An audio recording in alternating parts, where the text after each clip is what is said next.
Kev G weather overview. More ups and downs as far as spring weather in the Northeast is concerned, but we'll take it. We had a decent March, no snow to speak of, and now we head into April. And after a quick cold shot around the end of the week, we will rebound for our Easter weekend, and it'll be quite pleasant around here again.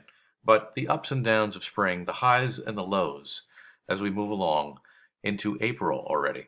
Now, tomorrow is a good one, warmer than today, and plenty of sun. So, Tuesday and most of Wednesday, not bad. Then we get into rain, and it's kind of miserable around here for Thursday into Friday. A lot of windy, cold weather and rain to start, at least for Thursday.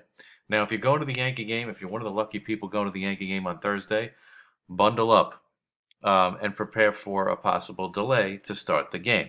So when we look at early Wednesday's weather map, we have a warm day for tomorrow and then again Wednesday before rain moves in from the west. And this rain probably moves in, by toward evening, towards sunset on Wednesday night. It rains heavy at times, and way up to the north, it changes over to snow. In the higher elevations, believe it or not, Thursday morning, not towards the coast, not anywhere near the coast, though, as the rain moves out. Now, the problem for the Yankee game on Thursday is that, the rain might be a little bit slow to leave town as they get ready to play in the Bronx. But, if they wait it out, they will get the game in, but it'll be wicked cold with temperatures not really much above 50, and the winds will be whipping around.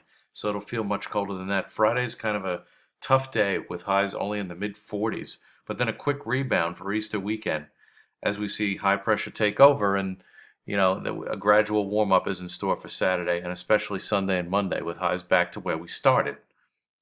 So just a roller coaster of a weather pattern, typical for spring around here. But hey, we've gotten off to a decent start as far as the overall spring is concerned. Not a lot of complaints, even despite the highs and lows going on. So for Wednesday, you can see we make a run at the mid 60s before the rain moves in. But a way different story on Thursday with highs only around 50 and those leftover showers for Thursday into Thursday afternoon. And it's windy for Thursday into Friday. And look at Friday. This is ugly. Ugly. So, still got some speed bumps along the way. Saturday, right back up to 55 again. So it's a roller coaster. And then Easter Sunday, not bad, with highs looking like lower middle 60s. Same for next Monday and dry.